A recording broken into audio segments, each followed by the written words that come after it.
Good evening. Welcome to Vibin with Ashley Live. I am your host, Ashley Live. Guys, I'm so excited for you to join me this evening, episode 108.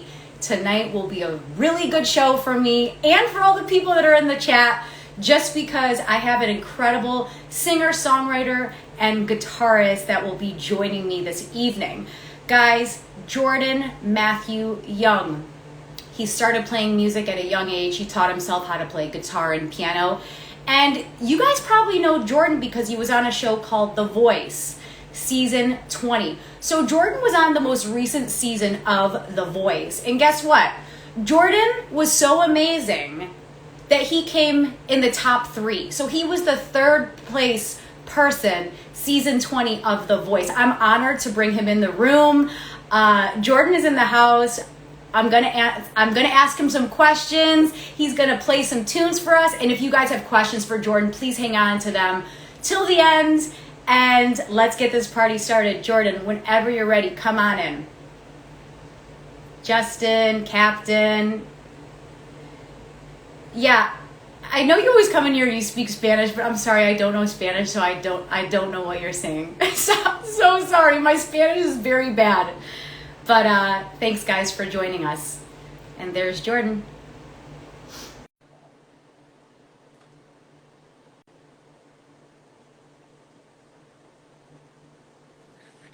Jordan! Hey, how's it going? Going well. How's your night going? Great. Thank you so much for having me.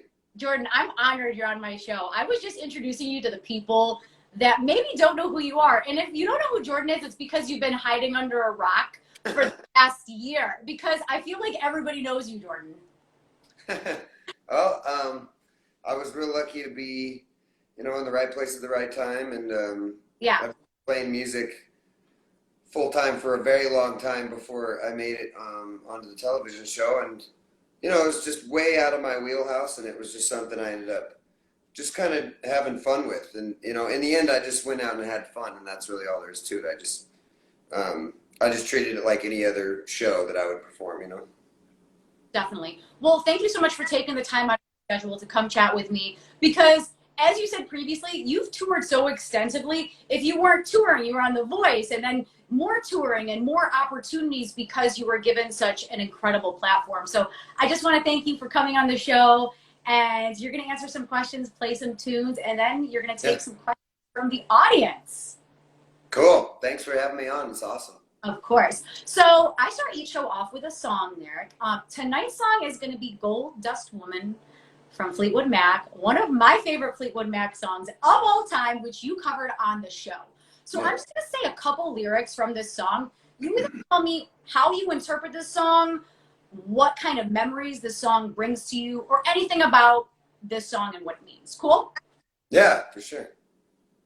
Well, did she make you cry, make you break down, shatter your illusions of love? And is it over now? Do you know how? Pick up the pieces and go home. Yeah. It's funny, when we were working on this song on the show, we really sat and talked about what do the lyrics mean and what is it really about, because it is one of those kind of obscure, when you listen to the verses, she's talking about the Gold Dust Woman, and she's sort of, for me it was that she was sort of talking to herself. Mm-hmm. And for my vocal coach, they were like, oh, well, did you think about it this other way, and it's really interesting because we both had totally different interpretations of the words. Yeah. To me, she's writing about herself, and I think there's kind of moments where it changes too. Like she's writing about herself in the first verse, and it kind of goes back and forth, I think, or maybe what she would be if she went down a certain path, kind of, but to me, I just have always loved that song. And when it was picked for me, I had spoken to Clyde Lieberman, the musical director of the show, the main musical producer too. Mm-hmm. And we were going through the song list that I had picked some songs out of this list, and he was like, I kind of mentioned, oh yeah, I could do that one, and he was like, really? That Gold Dust Woman, you'd be willing to do that? And I was like, absolutely, I love it. I think a lot of my favorite songs are female fronted vocal songs. Right. I really like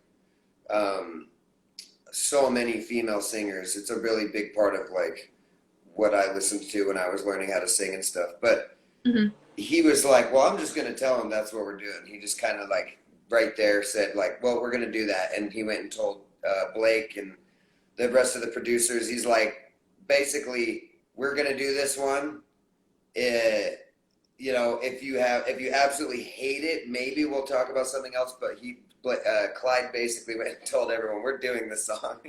And my idea right off the bat was that it would be a good song to do slide guitar because there's slide in it. And one of my biggest goals, like being on that show, was to break through playing guitar and showing that, because I really like, I'm like as much of a guitar player as I am a singer, and it's a huge part of my job that I do every day. When I play shows, I play all the lead guitar parts, and I've written every song we play other than the covers I write on guitar, and so that was my first kind of breakthrough moment where I got to do something unique on guitar instead of just strumming the guitar.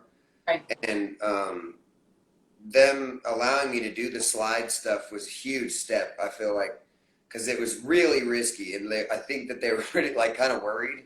Yeah. Until I sort of locked it down and got it tight, and they were like, all right, go for it, and that was like one of the biggest responses that I got was doing that song. It was really cool, and I'm so glad I got to do slide guitar. For me, after that, I just didn't think I've never really seen the show, but I don't think I've ever seen anybody or heard of anybody doing slide guitar on the show. Yeah. So I kind of wanted to make that like a first, and then also once I did that, I felt like I can just leave at any time now. I'm happy I did what I wanted to do, Yeah, and I'm so happy that they let you play the guitar, because I've heard that if you play an instrument, they kind of don't want you to unless you're amazing. Right. It's kind of just, the thing is that it's just a lot of work. Yeah. It's like the show is called The Voice, It's not called The Guitar. So it's like it is risky. You got the best band in the United States behind you. Right. There's two legendary guitar players, and so they're like, well, it better be really good because we have the two best guitar players in the country in this band. You know what I mean? And so it's kind of like they want you to stand out if you can, but it's not necessary if you're just kind of strumming and you're not doing anything incredibly unique. If it's like totally a part of your look and sound and it's what you're used to every day of the week is strumming the guitar, then they'll want it in there. But honestly, it's probably muted, It's just not that important to the song and the other guy's strumming already if it's really like an acoustic song. Right. But that's why I wanted to kind of cut through and have like a defining thing where it was like, oh, he's actually playing lead guitar. You know what I mean? Yeah, I think it's really cool. And I like how you said a female fronted song, because we're so used to hearing Stevie sing that song. I love when male singers cover a female song, because then it just gives it a whole different take on the song. Yeah, no, I totally agree. I just love the female voice a lot, and it's really got usually a little like more diversity to it than a male voice does, So I love really like the big stretches and like the octaves and just the melodies spans a bunch of different parts of the keyboard, and I just love the female voice. I've always really liked doing a lot of falsetto, like high note stuff. And, when I was a kid and listening to Alice in Chains and stuff, they would do that a lot. They have those high, like falsetto notes. And I just love it. It's real delicate, and sometimes, and other times it's like a freight train, Some women, like Bessie Smith is a huge influence on me. Basically like the grandmother, the godmother of modern blues music, and I can't sing, like a woman, but I love the range. There's so much range and texture, and I feel like a lot of women have a little more of emotional attachment to their singing too sometimes, you know. And I'm just a big Patsy fan, Kitty Wells. I sing a lot of Patsy Cline songs. I just love all that stuff. What other female vocalists inspire you? Man, I'm really big into Heart, of course. I think anybody that likes rock and roll loves Heart. I like Alison Krauss, Patty Loveless, awesome singer. She was one of the few people I feel like that came out later in modern country. Her and Leanne Rimes that really could do like the Patsy Cline thing. Gosh, it's tough. I'm trying to think of who I've been listening to a lot lately, female vocal wise. So many good singers, especially like in the country world. I love that sound. And then when it gets into like, I feel like in the 70s it kind of became a little like, even though I love Cher and I love Linda Ronstadt and like Anne Murray, it got like a little kind of bland, you know? Yeah. It was like 50s, 60s. 50s was like all the amazing country stuff. 60s was like great when you think about Janice and all the like raw stuff, Mamas and Papas and so many like more. It was okay to be like wild and crazy because it was the 60s. And then in like the 70s, it started to get kind of, you know, like a lot of stuff. A lot of the music started becoming a little bit more like commercialized and like popular sounding, you know. Right. Other than the rock bands, like I'm a massive like connoisseur, like library of 70s rock and roll bands, like Humble Pie and all those amazing guys. But once it got to the 80s and 90s, country kind of came back to like a traditional place. Right. And so many people just kind of changed and had like a great sound all of a sudden. I feel like I just love like especially 80s, 90s female country artists, even though it's kind of poppy. They're great songs, they're well written, and there was just some really good vocalists that came out at that time. In the men world too, you know, in the men's world, you think about Randy Travis and Keith Whitley and Travis Tritt. There's like, you know, George Strait, just like the legends of country as we know it now, you know. But I like everything. I listened to tons of speed metal as a kid. Yeah. A lot of metal. I played drums for 10 years in metal bands, and there were great metal bands with chicks fronting them too, you know. And but I just like it all. I listen to just about everything, even, you know, like hip hop, Tribe Called Quest, Wu-Tang, so many different genres. I never really will like turn down almost anything. I listen to just about anything. Yeah, I think it's important for a musician to listen to a lot of different genres because you never know where the inspiration could come from. Like you could be listening to a Tribe song and hear something and you're like, oh my God, that one lyric. And then you just kind of go off and do your own thing with it.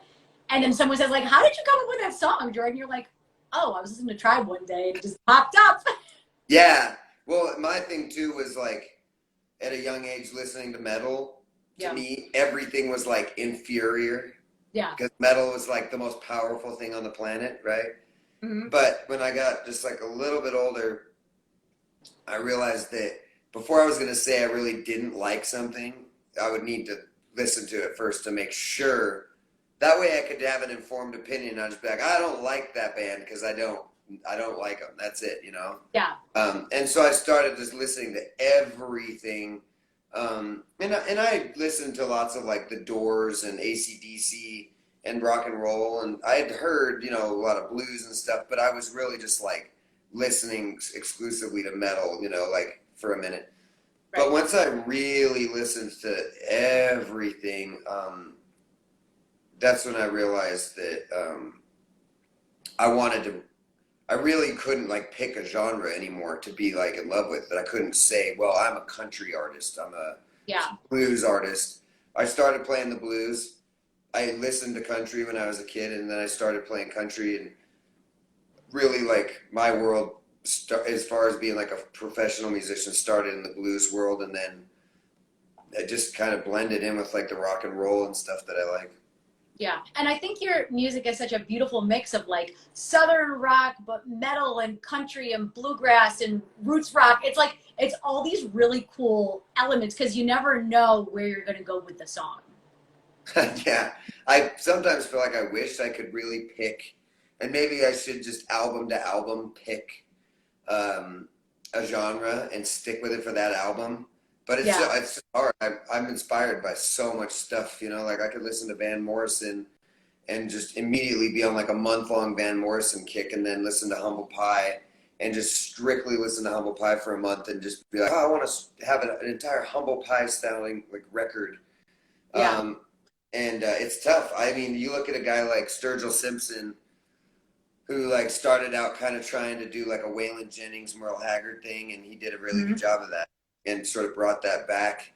And then and later he like went into a whole different world and did like his concept album with the comic book and all that, and now he's releasing bluegrass. You know, um, it's cool. It's cool to see somebody successful kind of going around to different genres and still having success. You know. Definitely. So I want to go back to the very beginning when music first came into your life. What was one of those moments at a young age where you were like, I love music, I'm going to do this? Like, was there that pivotal moment in your life where you're like, I have to do this? I think there's a couple for sure. Like the one early thing is just always singing all the time in the car. As a really little kid, I think I just sang to the music all the time. Yeah. Even if I had no idea what I was singing, or I just would sing along. And my parents at the time, my dad and my mother, when they were together, we were listening to like a lot of rock and roll, classic rock, and like classic country. Yeah. And I know that that was like the very first thing was singing all the time as a little kid. Mm-hmm. Once I got into like junior high, I think that's the first time for most people where the school has like a band class and a band director and a bunch of instruments for people to play. Like elementary school is like a little too early to like hand people instruments, you know. Mm-hmm. And when I think we had to pick like if you were going to be in band, you had to pick that over something else, and then you had to pick what you were going to do. You had to be, you know, reed instrument, brass instrument, percussion, choir, whatever. And I picked percussion. I thought, you know, I'd be playing the drum set like immediately. That would be what we played all day long, you know, in my mind. Yeah. And what you really end up playing for like 3 years is the glockenspiel, basically. Oh, Yeah, so that's what you're playing for like 3 years straight almost. You're just playing like glockenspiel and the snare drum, just only the snare drum, you know, yeah. like a marching kind of thing. Right. And so it's really funny, but at the same time, I knew the second that I started playing music, even though it was glockenspiel, I knew just for some reason that was like my thing. I just could understand it. It made sense to me. I couldn't do math at all. Music just made total sense to me, like it was just a language, you know. And it was evident that that was like a strong suit for me, that I would just be sticking with that. And going into high school and taking it really seriously by joining the high school marching band. I had a really, really competitive marching band program that was like famous in the state. Yeah. And that's what took me to the level of to be like incredibly disciplined, and to like rehearsal being the most important thing, and like just it was a very disciplined environment, you know.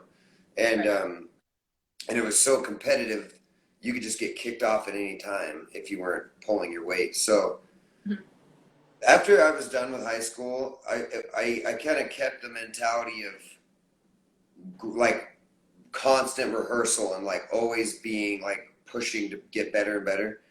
But I immediately knew like I was just gonna drop all that kind of stuff and do like the rock and roll band thing, you know. Yeah. I don't know why it just made sense. Like I had a band in junior high, and that was just what we did. We hung out, we listened to music, and we played music together. We weren't good at all, but we after high school, I was like, that's it. That's what I'm going to do. So we just kind of we would just live wherever we could live. We'd live on people's couches or in our car or whatever. And as long as we were playing music, we didn't really care about work or jobs or anything. You know, we were just trying to figure out how to not go to work so we could play more music, you know? Yeah. And I feel like that just carried on. It just kept going, basically. I've had 1,000 jobs, and I grew up doing construction, and I still have done construction throughout my whole life, you know? But the goal is always, how do you quit working that job so you can make music your number one job, you know? And I've been able to do that for a good amount of time at this point. That was, yeah, it just made sense to me that I never had like a thought that it would be completely insane to just like not have a job or a car or like rent or a place to stay. It was just about, if as long as I was playing music, I would sleep on the floor. It didn't matter, you know. So we just always. I eventually kind of became the only one that thought that, but once I got older and met other more dedicated musicians, then it became a thing. I was like, oh, other people are doing this too. You know what I mean? Totally. Especially where I live now in Austin, where everybody's a full-time musician. You know, it's amazing. Oh yeah, everybody in Austin. Like the only thing in Austin is musicians. Right. Well, that, and now it's the tech industry, but yeah. Yeah, yeah. So when did guitar come into the picture? That's an awesome question. Yeah, that's the thing for me, is I wish I had started that earlier, like when I started the drums, but it's all good. I learned so much from playing percussion and like playing to a metronome and then marching to the metronome and then playing drum set, you know, rock and roll and metal drum set.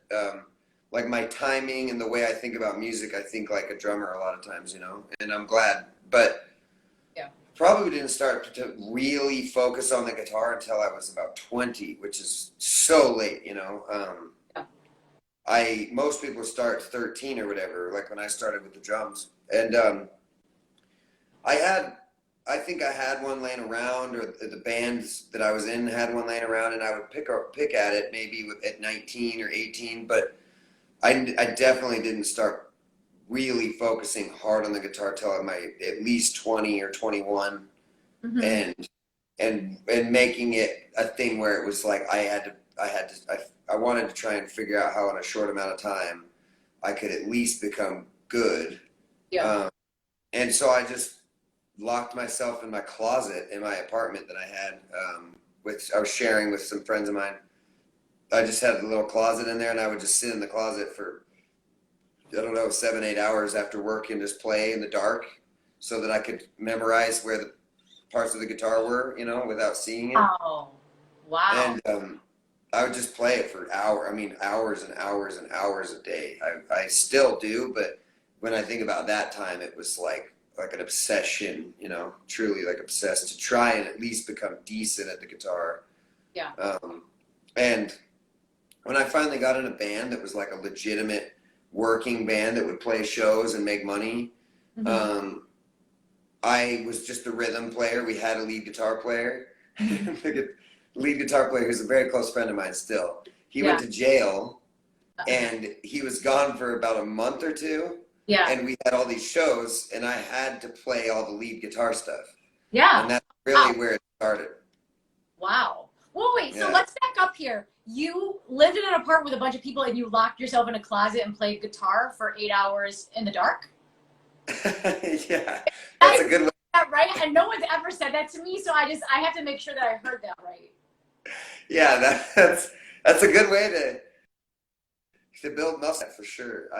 It was just the only spot in the house where I could be alone and it was quiet.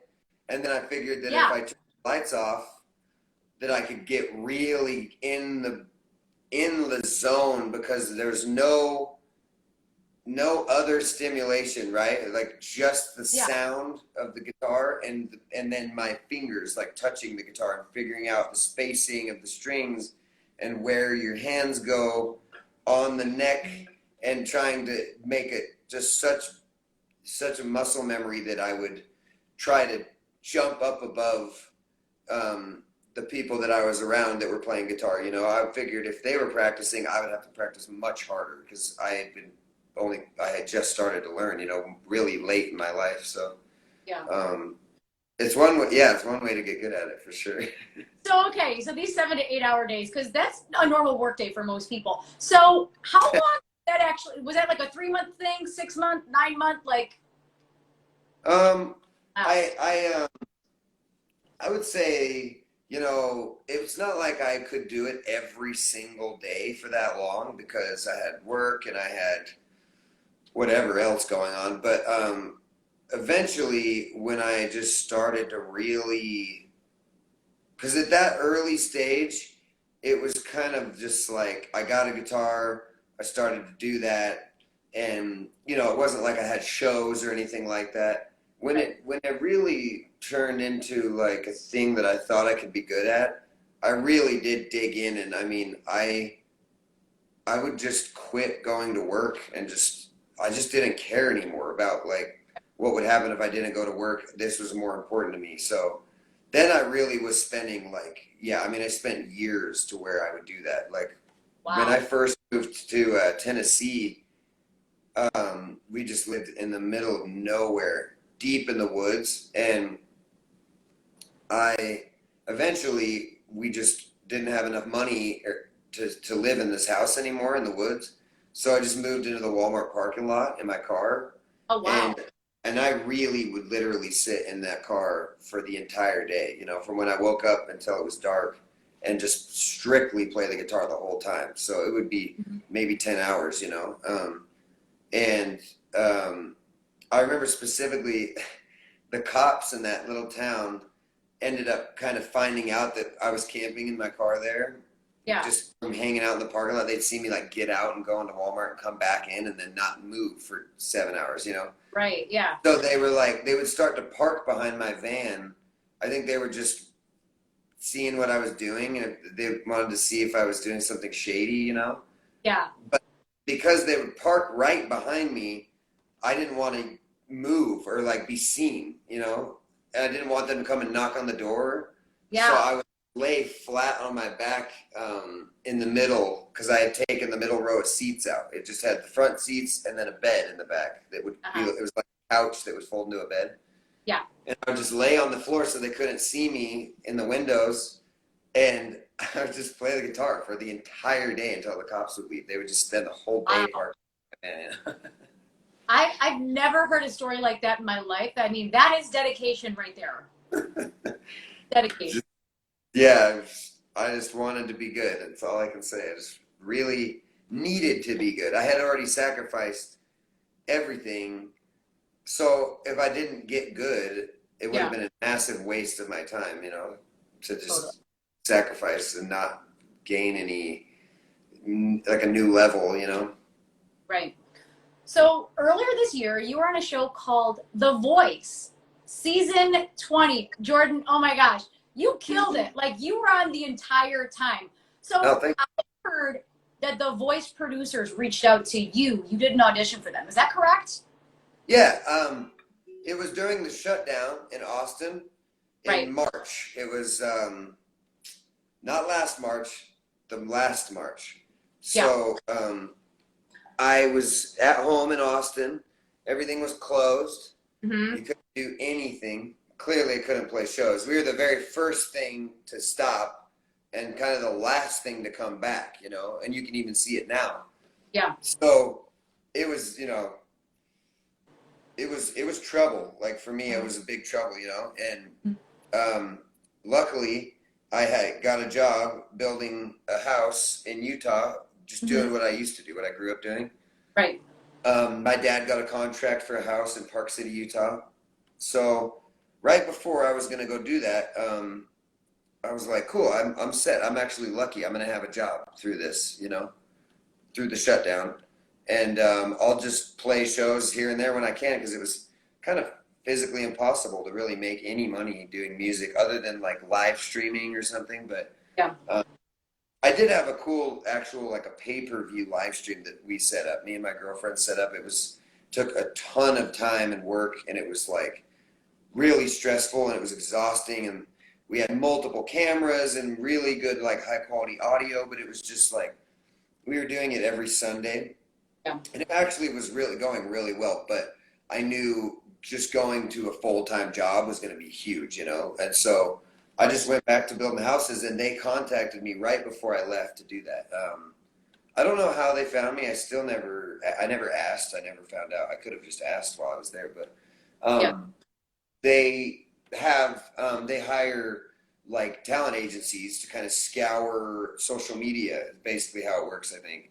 And I don't know how they found me, but they emailed me, and the actual agency emailed me and asked if I was interested, and I said, sure, why not? And then the voice people get involved, and they actually like reach out to you formally, and they just say, you know, send us a couple videos. We're interested in you. Let us know what you do, you know? So I just sent them a couple videos, and they weren't anything special. It was just me singing and playing acoustic guitar, and it just kept going. It took from March until I think November, or before I actually went to California. It was a long time. Like during the whole shutdown. I mean, we're talking 2020. Yeah, it was completely, well, like my job was okay because I was just building a house. I was framing a house, you know. It was in the middle of the woods, you know, basically. But everything else was completely shut down, especially in California. So I think they were just trying to figure out how to do all this, you know, like how do we get 100 people here? How do we keep them all safe? How do we keep within the confines of COVID regulations? So over that time period, I was just building this house and seeing my family and like working on music, but I was mostly just like, you know, it was like 5 a.m. to, you know, 7 p.m., 8 p.m. Yeah. So I was going to bed by like 9 o'clock, you know, most days because I was exhausted. They kept just kind of in contact the whole time. They were just like, hey, touching base, maybe you do an interview real quick, a Zoom interview with our producer or whatever. And then, hey, maybe you could send us another video. And it just kept going. And like every month I'd get like an email and be like, oh yeah, I forgot about that. That's weird. I wonder like how far this is going to go. Cause they kept just touching base here and there, but I'd like forget. And then they, you know, and then eventually they said, okay, congratulations. You've made it through our little process here. We would like to bring you to California. And that's when I was like, oh, this is serious now. You know, it's like, I just didn't ever think about it ever really happening, you know? And I was like, okay, let's do it, you know? So I flew to California, and that was the very beginning of it right there. Yeah. So bring us back to your blind audition, because I feel like when people go up there for their blind audition, they kind of black out. Like they're like, oh my gosh, there's 4 people that could potentially turn around for me. So what were your thoughts while you were singing? Oh man, it's so funny. For my blind audition, I had taken, my whole life basically have, you know, like partaken in marijuana. It's just something that I've done. I'm not like an advocate for it or whatever, but I'm a musician. I've been traveling all over the world. I've tried a lot of things, you know, and I was like at the time eating edibles, you know, because they like help me sleep. Yeah. They're just a good thing that's like an alternative to drinking. I think it's obviously much better for you than drinking. Right. I actually, before I went and sang, I had eaten edibles. So my very first performance. What's that? With an S, like multiple? Well, I had an edible. Okay. Several would be not okay. Yeah, I was definitely under the influence, and it's just really funny because I ended up telling all the staff at the very end of the show all the stuff that I had done while I was out there, and they were just like, oh my God. But anyway, so with my first performance, I was on edibles, and it was just really funny to think about that I did that. And for me, it was kind of like, I wonder if I could pull this off. Like, I wonder if I could get on television on edibles and sing well. And I sang okay. I didn't sing very good. But the sound situation is really unique on that stage. Yeah. It's really bizarre. It's not something you're used to at all from any performance I've ever done in my life. It's really unique as far as the playback sound, like the monitors that are giving you your sound that you hear. Right. It's really bizarre, and like you get literally like maybe 5 minutes to sound check, and it's like a week before your performance too. So it's not like you get to go up there, get an awesome sound check with the band and talk to everybody, be like, I want a little less drums, a little more bass, a little bit of this, and then go backstage, and then another hour later you go sing. It's like you get up there, you sing the song one time, and they're like, do you want to change anything? And you're like, I need to change a lot. I don't know what to say. And they're like, hey, well, you got to decide in 10 seconds what you want to do. And you're just like, okay, bring the volume down, I guess, or maybe up, I guess, you know. And I don't remember what I told him in my sound check, but when I went, so then a week later, you go up and sing. And when I went up and sang, it just like blew my eardrums out immediately right when I started singing.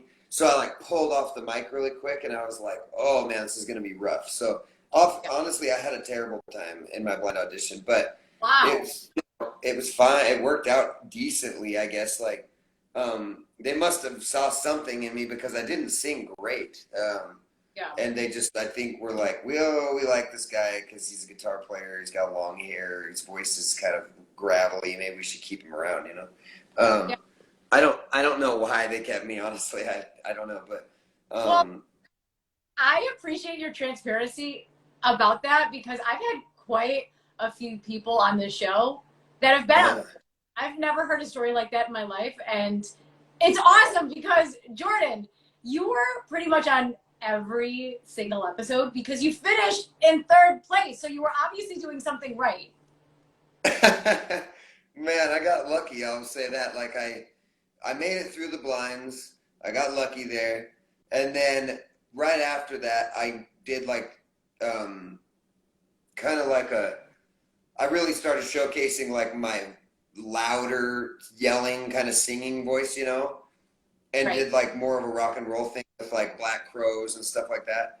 And I think that's when they were like, okay, cool. Like, he's pretty diverse. Like, this first song is a Keith Whitley song. It's like super country, you know, and not that I sing like a country singer, but I think that they were just like, oh, he's willing to span genres.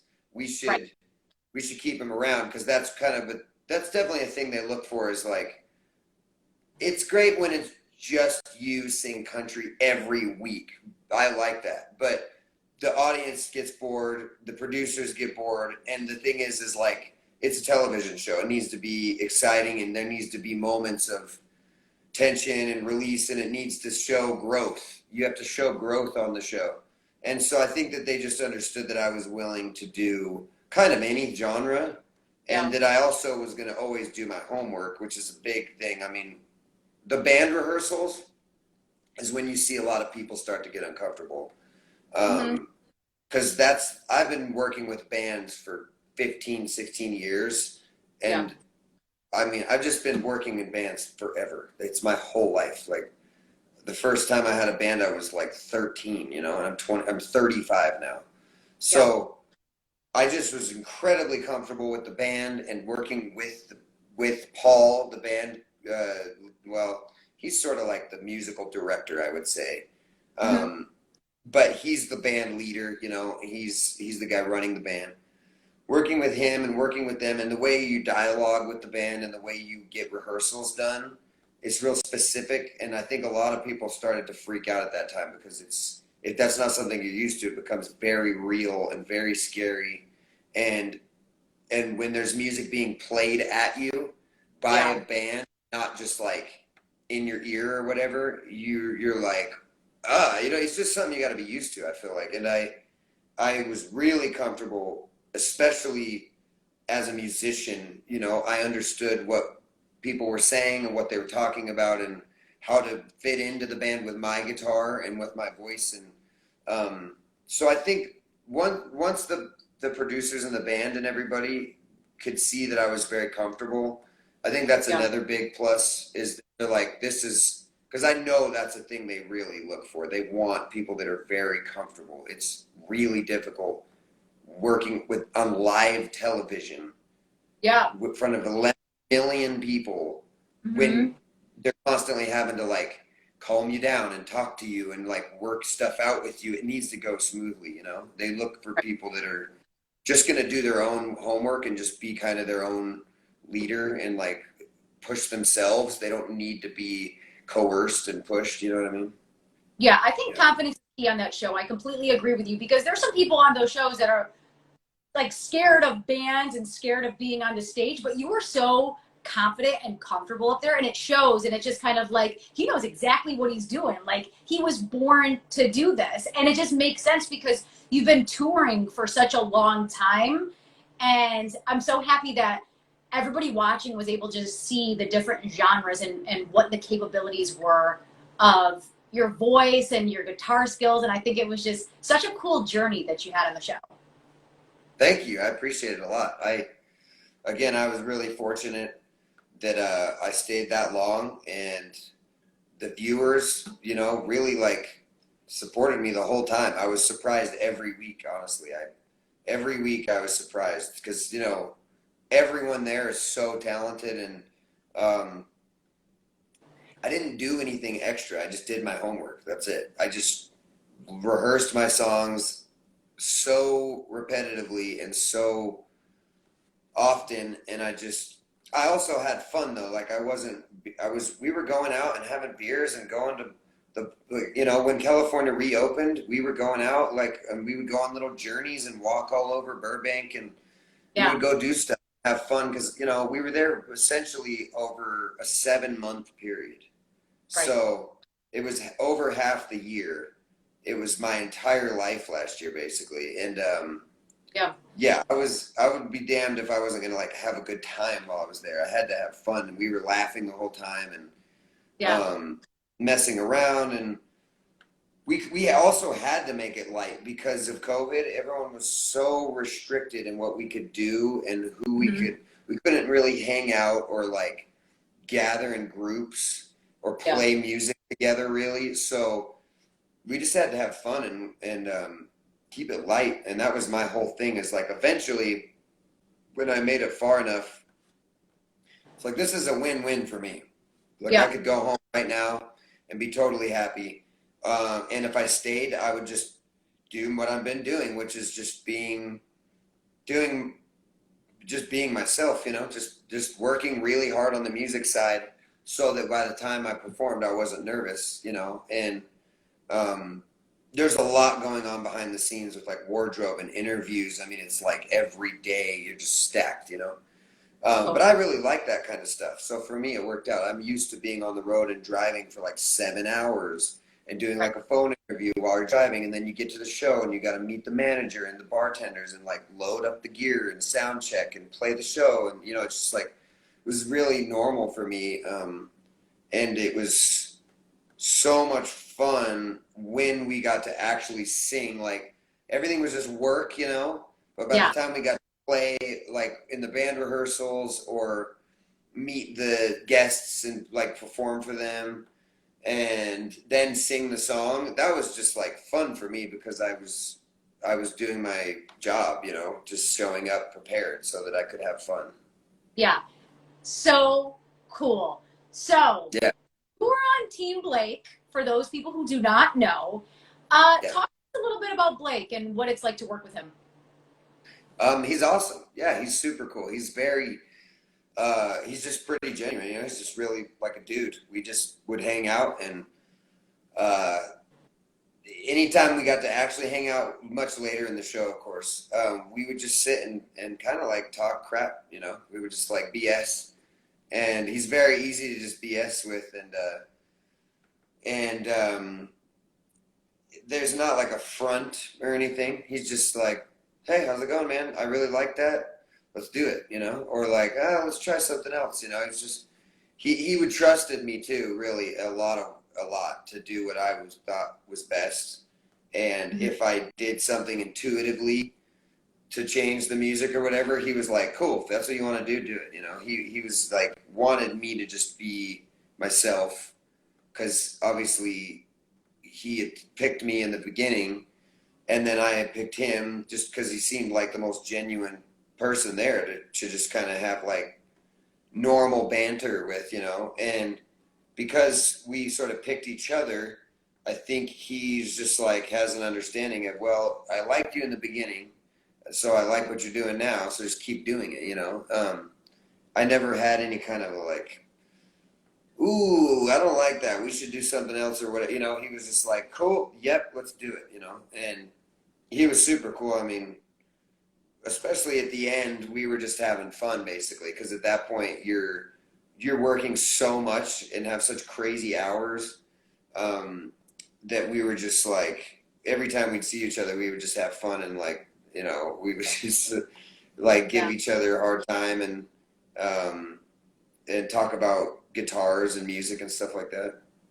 Yeah. And I think it's so cool how you guys kind of picked each other, but then you were like, you had good vibes the entire time. Like, like you're chill, he's chill, there's genuineness, there's a lot of musicianship, like it just works.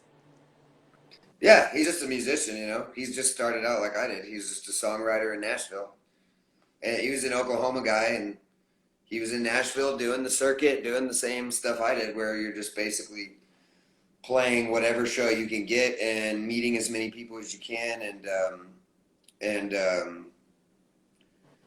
same exact thing that I did, you know. You just write the best you can and play the best you can, and you just give it your shot, you know. And I think he understood that I was that type of person, that I'm just a musician. I'm not like an acclaimed childhood prodigy singer or anything like that. I'm just a road musician. I've been on the road since 2010, 2009.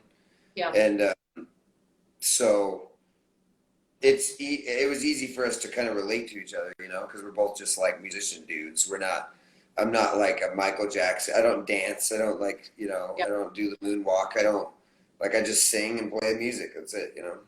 I write original music, and I like genuine music. The same. I mean, again, I'll listen to anything, but my world is like, you know, genuine, authentic music, you know, like written by people that aren't specifically just trying to go and like make the best pop album that year or whatever, you know. Like musicianship is important. Definitely. So when you were on the show, Blake gifted you a guitar. Tell us what kind of guitar it is, and what did it since he gave it to you? Yeah, he gave myself and Cam to each a Takamine guitar. He brought them up on stage and opened them up, and we were like speechless. Cam doesn't even play the guitar, so Cam was like, what, you know? But we were just speechless. Like, one of them had a cutaway in the body, which is essentially when this little area is cut away right here, so that you can bring your hands further down the neck. Okay. And I was like, well, I'll take that one because I actually play up there, you know? Yeah. And Cam was like, that's perfect because I like the other one. And it's a really nice Takamine guitar.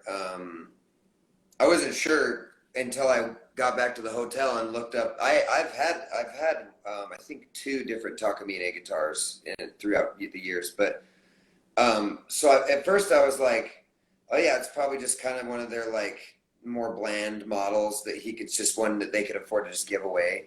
But when I got back to the hotel and I looked it up, I realized it's a really, really nice guitar. It's a really expensive guitar, and I play it every show now. As far as like when I play acoustic, or like when I play solo, or if I play an acoustic song with my band, that's the guitar I use now. It's really, really nice.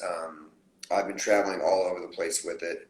I wish I had it with me today. I was playing a festival down in southwest, like southern Utah, and I didn't want to bring it because I wasn't playing it. I was just doing like a bunch of electric guitar, rock and roll stuff. And then in the desert, if it's like sitting out here with me in the desert while I was like out in the middle of nowhere, it's really hard on those acoustic guitars. But yeah, it's beautiful. I play it pretty much every day. You know, it's amazing guitar, and I'm really grateful for Blake and Takamine. They just donated them, you know, to the cause, and it was huge. It was very surprising. I was really surprised. Yeah, and I love that it's one of your favorite guitars ever, and you play it.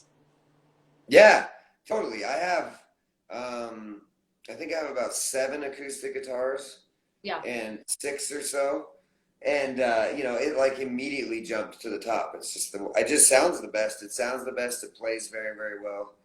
Um, there was no denying that it's the nicest acoustic guitar that I have, other than like maybe a vintage one that I've got that I don't take out very much. But it's it's really cool that it's a player. It's not like a wall piece. Yeah. Yeah, because when I asked you earlier, I was like, I wonder if he plays it or if it just sits on his wall. And he's like, oh, Blake gave it to me. But I love that you play it and you use it, and it's like one of the top guitars that you have. Yeah, I use it every time I play acoustic live. That's the guitar. I use it in the studio too. It sounds really good in the studio as well. Very cool. So, Jordan, tell us what's coming up with you. Are you doing any shows, new music? I know you have some shows coming up in October. So, tell the beautiful people right now where they can find you and what's coming up. Yeah. Um, let's see. I've got one of my favorite places in the country, really, is in Salt Lake City, Utah. It's called the State Room. Okay. It's on Stage Street in Salt Lake City, Utah. And I have a really exciting show coming up there. That's kind of where, like, living in Utah, I got like my first big show. And me and my buddy Tony Holiday, that I kind of grew up with in Utah, we're both sharing the night on October 2nd in Salt Lake, at that place, the State Room. That's going to be like a barn burner, and Tony can sell it out by himself. I think I could sell it out by myself. So doing it together is awesome, and we just haven't gotten to see each other in a long time or do a show together. We haven't played a show together in quite a while. I would say at least 3 years, probably. Wow. So it's just really exciting. That's like one of the shows I'm looking forward to the most. Yeah, October 2nd at the State Room. You can get tickets at stateroom.com, I think it is, or just, if you look up the State Room, Salt Lake City, you'll find it. But I have, like, in my link tree, in my bio, and my Instagram, I have links to, I think it might be just barely outdated, because I think that show and the other show I want to announce just basically got booked. But I'm going to update the ticket info in my link tree on my Instagram bio tonight. Okay. The other show that just got booked is October 20th at Antone's in Austin, Texas. Yeah. And Antone's is like, it's like hallowed ground in Austin, Texas. That one I'm sharing with an amazing local rock band, Billy and the Bad Bad, really cool rock and roll band that I love. And then the whole reason we booked the show was my buddy Jared James Nichols, who's like world famous guitar player. He started in LA and now he lives in Nashville. He's like one of the main Gibson guitar spokesmen and like endorsers. He's like world famous. Yeah. He is coming through, and so we locked down that date with him. So it's Billy and the Bad Bad, us, and Jared James Nichols. It's an amazing lineup. I don't get to do shows too often where the other bands are like rock bands, like rock and roll bands. It's sometimes, it's like one's a blues band, one's like a country band, or whatever. And so that'll be the first time I've gotten to do a real, like, serious rock and roll show in quite a while. And Jared and the other band, Billy and the Bad Bad, they're both insane. So I know everyone's gonna like bring their A game big time for that show. And those tickets also will be in my link tree tonight. And I got some other stuff coming up. Those two are the real big shows that I can't wait. Both of those in October. But I did just literally get off the phone. Anyone that's watching that's from Utah will know. I just got off the phone with BYU University, Brigham Young University in Provo, Utah. And they just barely gave me the news that they want me to sing the national anthem for the BYU Utah game. Utah, the other team is just, we call it Utah, but it's University of Utah. So It's the BYU University of Utah game, which is like the biggest rivalry in the state. There's going to be 65,000 people in the stadium. Amazing. And then it's live on ESPN as well on September 11th, of all the days to do it. Right? And so they have a bunch of stuff planned on top of just me singing it. They've got a bunch of stuff planned as like for that specific day. You know, obviously, I think it's the 20th year. Is that right? I think it's the 20th year. So it's a huge thing. It's a huge honor. I'm really like kind of blown away by that news that I just got, and it's just a massive honor. I've always envisioned singing it. I'm not usually that type of singer because I just play with the band, you know, and I don't typically like just sing without a guitar, you know, but I know I can do it, and I know like I can do that song proud. And so it's like a challenge for me. It's a cool challenge, but also more than that, it's just an honor to even be considered to do it, especially on that day for that particular game on television too. So anybody that watches the BYU game this year will see me singing the anthem, and I can't wait. It's really exciting. Yeah, and that's only a couple weeks away. It's very soon. Yeah, it's so soon. I'm already preparing, but yeah, it's something you got to be very prepared for, and it's something you take really seriously, you know. So, yeah, I'm ready to do it. At the same time, it's like, wow, it's almost scarier than anything I did on the show because it's in front of so many people, and it's such a huge. The stadium is just such a thing, and that particular song, anyone that's ever sang that song knows it's not an easy song to sing. But I'm totally, I'm really just up for the challenge, and I'm excited to do it. And but it is very soon. It's coming up really soon. So yeah, I'm excited. Yeah, it's good stuff. So how about new music? Is anything coming up? Yeah. One thing I've been doing is like monthly, I've been releasing like usually about two live in the studio videos of us doing like original music. I just did a cover of a CCR song that I really love that I released on Instagram and YouTube.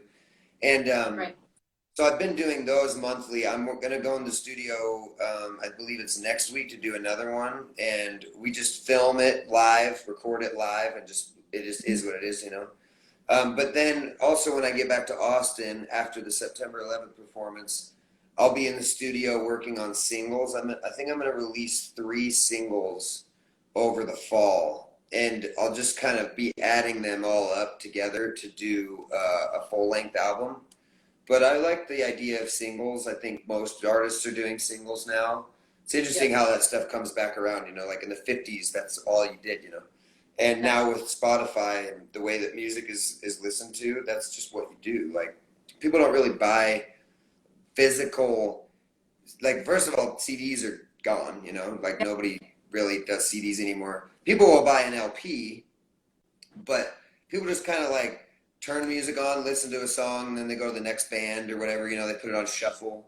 So I'm really looking forward to doing the singles. I pretty much have them written, and I'm just kind of been working on them a little bit more over time, letting them like breathe and like playing them live to get them worked out, you know. And yeah, by the time I get back to Austin, I think we'll be ready to go. Good stuff. Yeah. So people watching right now, Jordan, how can they support you as a musician? What would you like those people to know? Well, all of my music, all of my dates, all of my videos, all that stuff is really only together in one place, which is my website. It's just jordanmatthewyoung.com.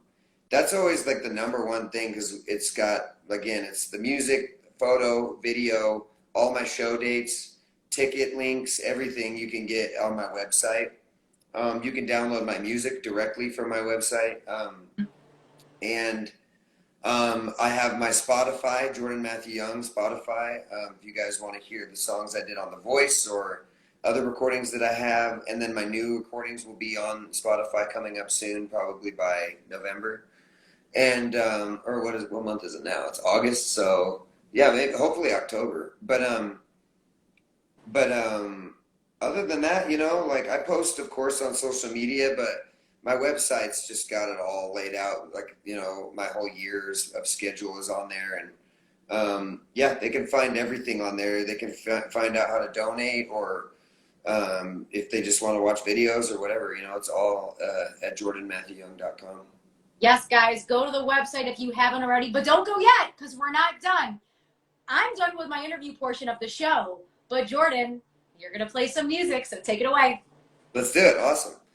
Cool. So this song is it's turned out really cool, I think. I was doing a songwriter round with a friend of mine in Utah maybe 2-3 years ago, and he played this song, but I just loved it so much, and after the show I stopped him and was like, hey, I love that song. I would love to, if you could send me a recording of it or whatever. And he did.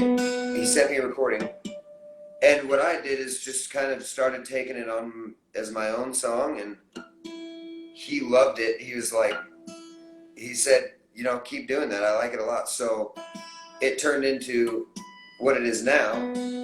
And his name is Rick Gerber. He's a really talented Utah artist. And the song is called She's Just Like a Country Song. And this is like the most updated version of it. It goes like this.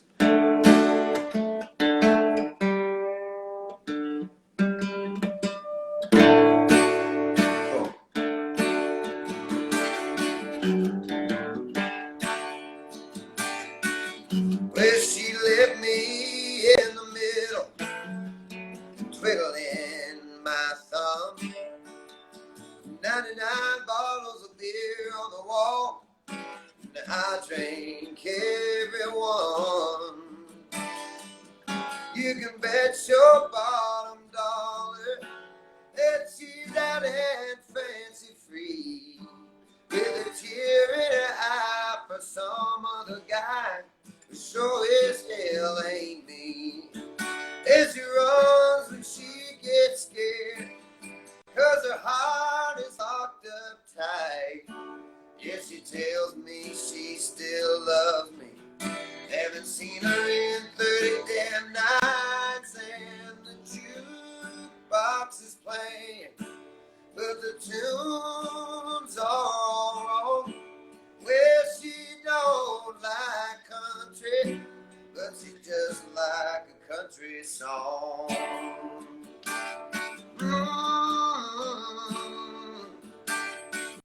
I can see her on the highway. She's driving all alone. Yeah, she's fussing with the radio, 'cause she don't like what is on.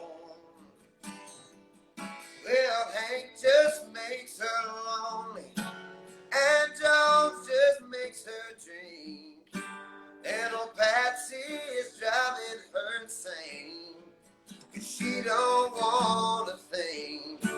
And Dolly tries to calm her, Parsons tries to be sweet, Don Williams tries to tell her, yeah, to come back home to me.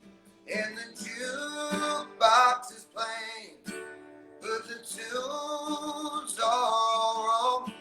Well, she don't like country, but she just like a country song.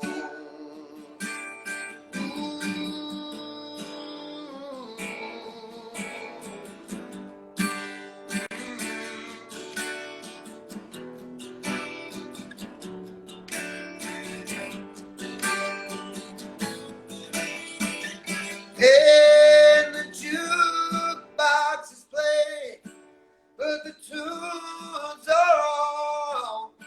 Well, she don't like country, but she just like a country song.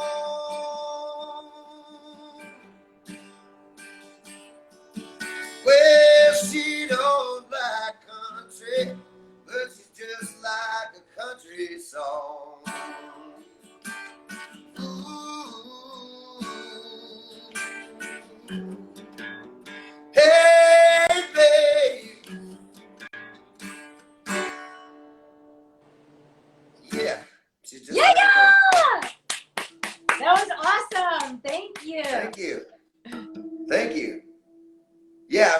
like how it turned out, and it's so cool to see a song change over time, and right. And there's been like multiple writers on it now. At this point, we've had like 2 or 3 people, and so it's really cool to see it change and become a new thing over time. And that's like probably the best part of songwriting is getting different people involved and letting it really become the best that it can be. Because I think, you know, like there's a couple McCartneys and there's a couple brilliant genius songwriters out there that can just write masterpieces by themselves, but it's rare, you know. And like the best songs are like co-written with multiple people, you know.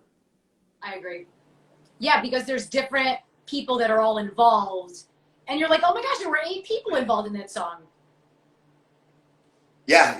Well, and it's just, you know, everybody's got their own little tweak that they hear, and they're like, what if we did this? And it's just like that can be the one thing that like really makes it brings it to its highest potential, you know. Like I think I could sit and just write songs every week and they'd be decent, but I feel like the goal is to make the song really what the best that it can possibly be, you know, instead of just like, yeah, it's good enough, you know. Like yeah, you never know, I don't think, until you send it out to a couple buddies that you trust, that you really like their style and hear what they have to offer to the song, and then I think you can start to hear ways that it could be even better, you know. Yeah, like version 1, version 7, version 12, and it just like kind of develops, and you're like, oh wow, this is like the 13th version of it. Seriously, yeah. Some of these songs is like they'll be on the shelf for 7 years before it gets its time in the sun, you know. It's crazy. Yeah. This little old beat up Alvarez guitar I bought for my stepdad, and he's out of town, and I had to drop in at his house to borrow it so I could play for you guys. Like this little guitar. Yeah, well, let's see. Let's do another one. Let's see here. I'll do this one I've been working on, this more low-key, mellow kind of love song called Susanna. I like this one.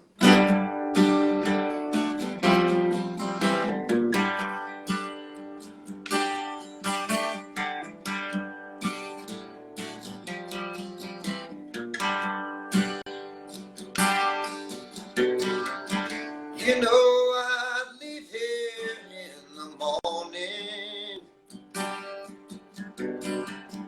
or in the middle of the night.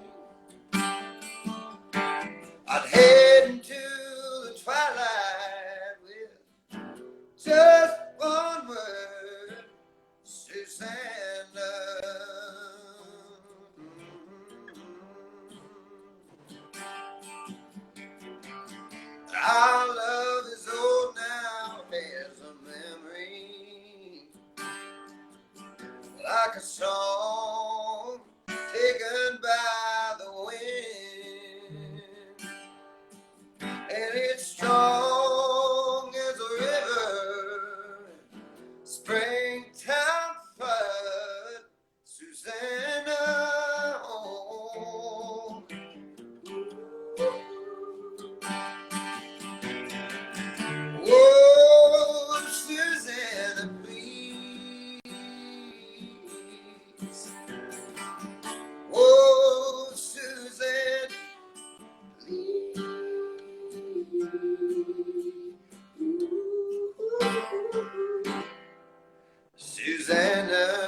If I could see you one more time, if I could swim across the sea, just to touch the face that's ever on my mind, Susanna.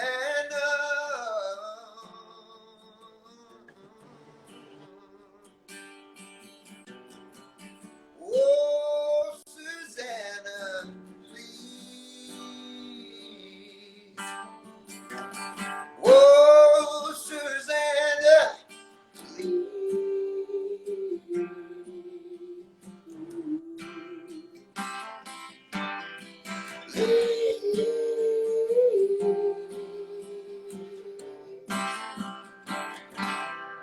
Susanna.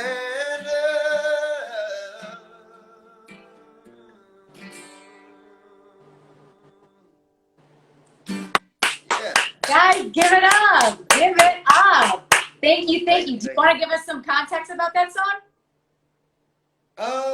You know, like I dated a girl named Susanna in Tennessee, and it's a beautiful name, and it's a really just like it reminds me of the South so much, and it just gave me a lot of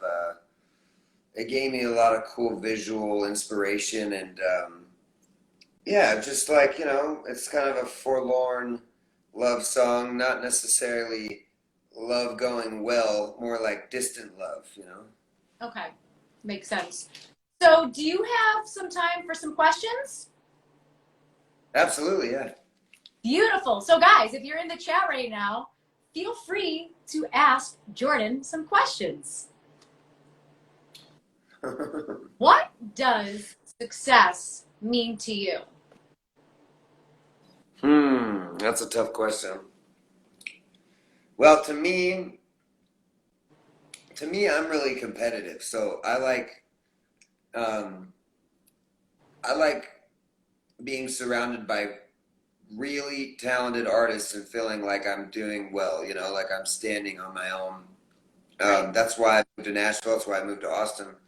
Mm-hmm. And so I think having the respect of your peers is a huge thing for me. Yeah. I really, you know, like for me, it's like audience members a lot of time can just be kind of blown away kind of easily. Just, you know, I think I see it all the time. Right. With, you know, you go out to a show and most of the people in the audience are just sort of like in love with the band regardless of like the level that they've practiced or whatever, you know. To me, when other musicians start coming to your shows, that means a lot to me, you know. And then also supporting other artists. I think that's a good thing to do if you can have enough success to be supportive of other artists and let them shine as well. That's a huge thing to me. Yep. And collaborating, you know, with other artists that you really inspired by, that's a huge thing. As far as, you know, like for me, if I could play 200 shows a year and just live in you know, the middle of nowhere in the desert somewhere, that would probably be my dream. If I didn't have to live right downtown in the middle of a big inner city, and I could still play my shows every year and still do what I do, that would be amazing. Because I just like being in silence and being surrounded by nature, you know. But you just got to do what you got to do. You got to do that rat race and pay your dues to get to where you want to be, you know. But yeah, you know, I want to be able to play music until I die. That would be successful journey for me, I think. Or you could do like a residency in the middle of nowhere and everyone could come to you. Absolutely. Because then you don't have to travel. That'd be cool. Yeah, yeah, no, that would be super cool. That's definitely anyone that you see that ever gets to do that. I mean, if you ever get like a Vegas residency or anything, I mean, that means you probably had a couple platinum albums or something at that point, you know. So there's so many different things, I would just like to be comfortable and be able to like, have, if I need something, I can get it. You know what I mean? I'm not necessarily like, I'm not trying to like live in a mansion or anything like that. I just want to be able to have good representation, a good team of people behind me helping me out. That's about all I need. Yeah, I think having a good team of people around you is so important because you want everybody on your team to share the same vision. Yeah, that's really rare. It's very rare to find. Wednesday wants to know, when are you coming to Southern California? It's been a while. I used to tour California like at least a couple times a year. When I lived in Utah, I would tour through California all the time because it was so close. Now that I live in Texas, it's so much farther away. But I don't know. I'm going to be in Anaheim, I think, this fall. I haven't really thought about booking a show because I don't know a ton of rhythm section players out there. Like, it's nice if you can fly somewhere and just hire a band in that town, Yeah. It would be cool if I could find some rhythm section players and book a show down south and somewhere, San Diego. LA is tough. I played in LA a lot. Not really my scene. Yeah. But San Diego or anywhere in that region, it'd be really fun. It's been quite a while. Maybe in the fall. So much stuff is up in the air. I haven't booked a lot of road dates, because it's like you see now they're canceling. A lot of tours have been canceled. I saw that. So I'm really glad that I didn't book any tour dates because I have fly out dates here and there, but it might have to be till next year. It's just like you never know. All of a sudden, you might have to cancel 20 shows. So I've been being more careful so that I don't have to do that. Completely agree. Arlene says, album soon, question mark? Yeah, it'll be singles first, though. Yeah. I'm going to start doing singles in fall. I had some stuff lined up. I thought I'd have them done by now, but it didn't work out. And I'm glad it didn't work out because it would have just been a waste of my time. Now I know what I'm doing and what I've got to do and who I'm going to work with. So it's good. Everything's laid out. I know who was involved, and now I just have to go and lay it down basically. But yeah, I'm going to be doing singles first. Probably do like 3 singles. Probably like a rock and roll banger, more of like a country banger, and then one like ballad, slow love song. Mm-hmm. What do you do on your downtime? I don't have a lot of that. When I'm out west, I go hiking and rock climbing. When I'm in the south, I go swimming or I go watch other bands play. Because typically I wake up and I email all day long, and then I have to rehearse, and then I have to go play a show. And that's about it. Yeah. But I work on guitars. I do guitar work when I have some downtime. I do a lot of guitar work in Austin. Yeah. There's not a lot of hiking in Austin. Like, I grew up in the Rockies, so like I could just go climb mountains whenever I wanted out here. So while I've been in Utah for the last couple weeks, I've been doing a lot of hiking, a lot of desert stuff. I'm really big on the desert. That's like my favorite thing in the world. So I spend time in the desert, just walking around in the sand, picking up rocks and looking at cool, there's a lot of petroglyphs and old, like, there's a lot of ancient, beautiful, like, native artwork and stuff out here that's like secret, and I just go where it's quiet, and I like to just sit and be in the desert. I love it. I've seen some of your hiking photos. I'm like, wow, like we don't have stuff like that in New York. I'm like, only in Utah. Right. Yeah, upstate's awesome though, and like the whole northeastern seaboard is really beautiful. But yeah, it's the Rockies. It's its own thing, It's like Colorado, Montana, Utah, a little bit of Nevada, Arizona, and Wyoming. It's hard to beat. I mean, it's just so desolate, that whole Mountain West region is just its own planet. There's just still a lot of untouched wilderness, so I take full advantage of it. Mm-hmm. Pete wants to know, when are you going to have another music video, bud? Soon. I'm filming the next one. If he's talking about the live videos that I've been doing, it'll be soon. I'll be filming it pretty soon, probably next week or the week after that. And yeah, I hope to have let's see, I don't remember how many I did this month, one or two. I think I did two this month. Mm-hmm. But it might start, it might not come out till September, and I'll probably have two of them done for sure in September. Mm-hmm. But stay tuned. Keep following him on Instagram. Go to the website because anything new that's going to be released will be there. Yes. Bryant wants to know, any stories about playing with ZZ Top? Well, other than just like being super freaked out because there was like 8,000 people in the audience, and no, you know, like those guys are kept very separate from the band, you know what I mean, that they play with. These guys, you know, Dusty Hill just passed away. Right. They're very old, they're very reserved, like they want their peace and quiet, you know. Yeah. So it wasn't like we were hanging out drinking beers or anything. It was very professional. Right. I was just being extremely focused and professional, and like I will say though, there's one funny story is that during sound check, I was looking out in this giant empty amphitheater, sound checking, and everything went perfect. And we finished the sound check, and I was like, you know, I'm going to leave an extra guitar cable right here next to my stuff, just for whatever reason. It's never happened before that I've had a guitar cable just die like in the middle of playing when it's worked perfectly fine, you know, during sound check. But I'll just leave it here. So I went backstage, and I had hours of waiting and warming up and getting ready. And I walk back out, and now there's 8,000 people in front of us. And plug in, and the sound guy gives me the thumbs up, and I go strum my first note, and it's just like, and it just made this awful sound.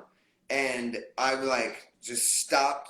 I just stopped everything in my brain and just focused, and I was like, well, it can't be this. It can't be this. Only thing it can be is this chord somehow just died in the 2-hour period that I left. It just didn't make any sense, but I ripped out the guitar cord, put a new chord in, and it worked fine, just like that. So always bring backup gear. Always. I'll say that. Yeah, you never know. My gosh. That was a heart attack for me. Arlene wants to know, who would you absolutely love to collaborate with, whether writing or singing?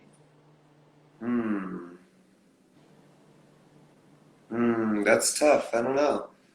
Tough, you know, for me it's hard because all of my heroes are like gone, probably, you know, most of them. Robert Plant's still alive. That would be amazing. Stevie Nicks is still alive. That would be amazing. Paul Rogers from Bad Company and Free is still alive. Yep. You know, I would love to obviously work with some legends like Rick Rubin or Dan Auerbach from the Black Keys, because that's kind of my sound, is like that gritty sound, you know. Right. Marcus King is awesome. Mm-hmm.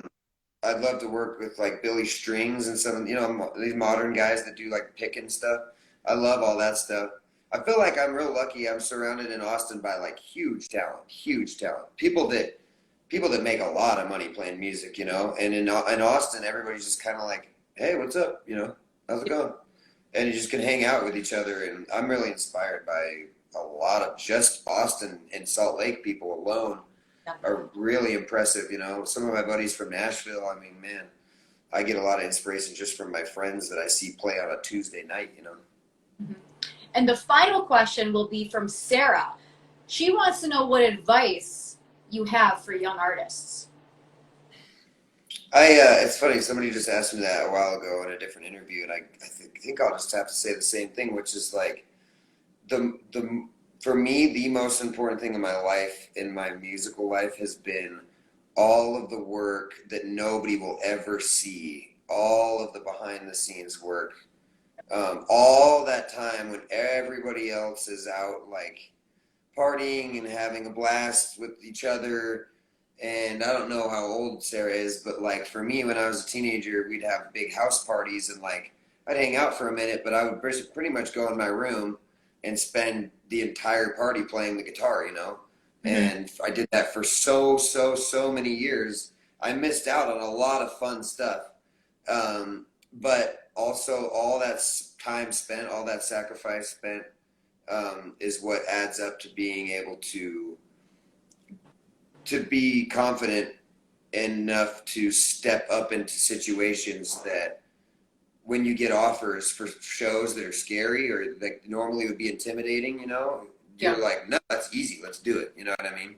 Without that amount of preparation and all that behind the scenes work that nobody ever sees. All they see is you sing.